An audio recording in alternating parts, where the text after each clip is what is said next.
What's up, guys? Feeling a little bit better. Finally got back to work today. There was a comment the other day that was kind of trash talking my work a little bit, and I don't mind that because keeps me in check. Keeps the roofer honest. Now, one thing I should mention, and I did respond to the comment quite quickly, is that there's a whole bunch of different application methods approved by the different manufacturers, and they vary from location to location. Wind uplift, customers' budget. It just varies. I've done hot mop applications in Calgary, and they still do that a lot there because the ICO plant is right in Calgary and it's an inexpensive material. But this 2-ply SBS torch on application is widely used all across Canada. So definitely just know that anything I do, I haven't had any problems with, and I take serious pride in what I do. He mentioned that there wasn't a very good, I might be getting some bitumen out on the side laps, but I'm not getting it throughout the whole roll.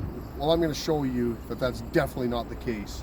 And actually, if you rewind the video, you could probably see how stuck it is, because I'm going to torch this side, and then I'm going to torch this. I need to back roll this side, and you're going to see that it's fully bonded and welded across there. So I appreciate the comments, good or bad, but I'm here to tell you that I am one of the best. I'm not the best, but I am one of the best. So I'm going to torch this side.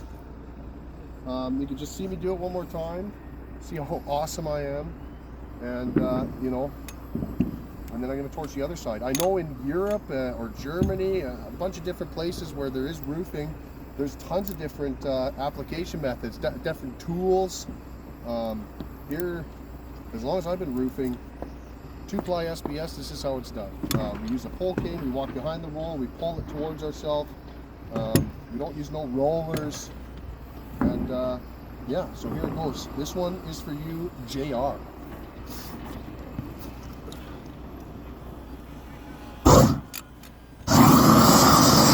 So I'm heating the roll and I'm giving it even heat throughout. So if you're seeing bitumen come out the side lap, that bitumen is even all the way across there because I'm running my torch like a pendulum.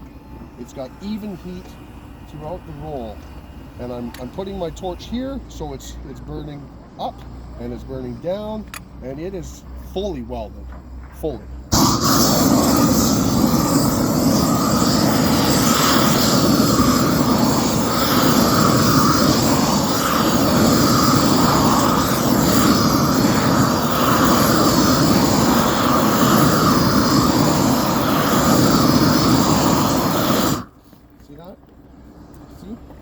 See how it's all melting, and then when that cools down, it's fully welded together, okay?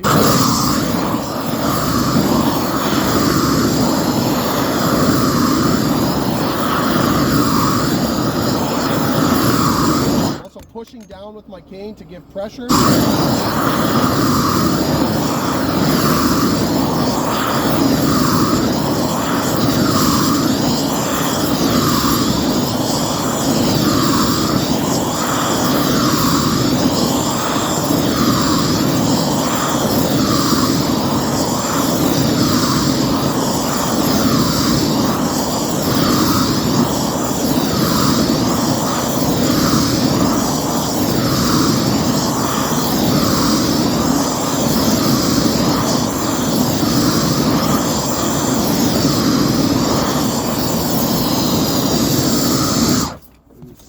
Having trouble getting the bleed out.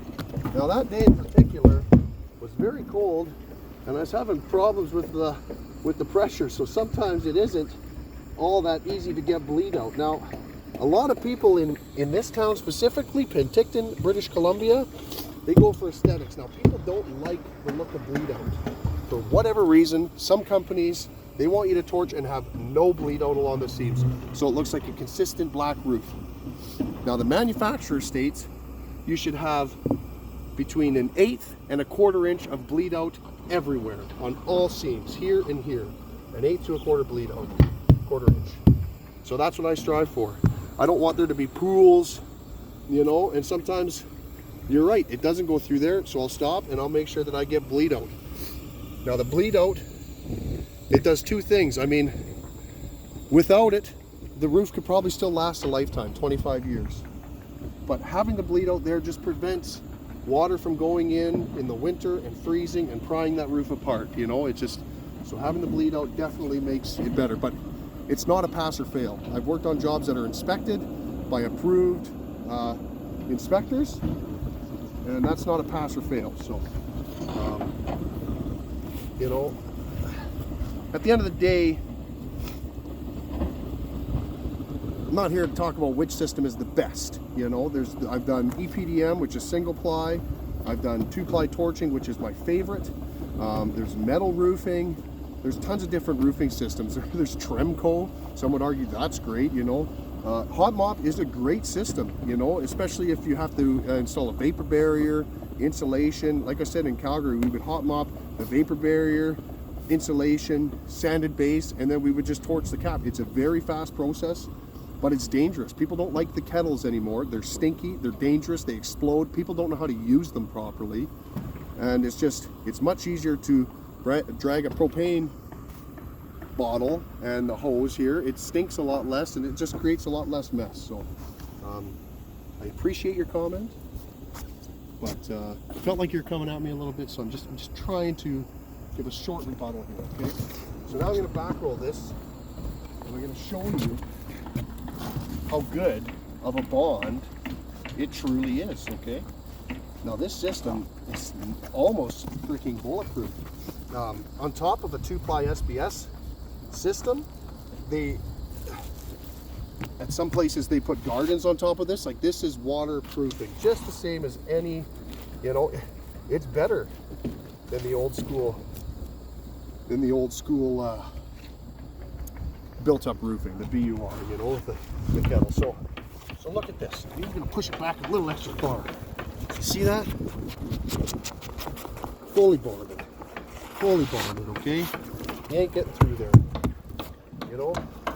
Now for a leak to happen on this system, water would have to infiltrate through the seam all the way and then infiltrate this seam as well. It ain't gonna happen. It just isn't gonna happen. Where leaks happen on this type of roofing system are on penetrations, like over there, or stripping that's done improperly. And I am really good at installing those as well. It just doesn't happen on the field. So I was really surprised to see your comment there, JR, but I do appreciate it, because, you know, it just gives me more reason to make another video.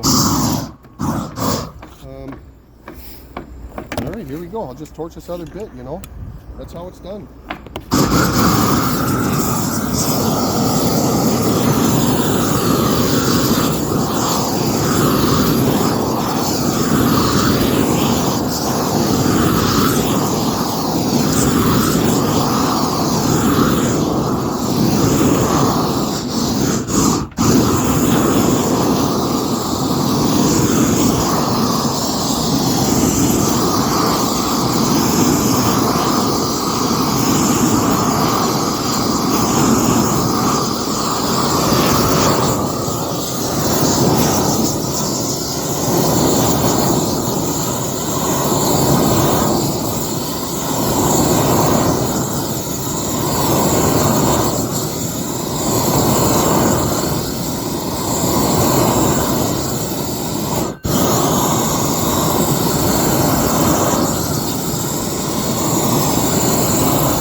That's it.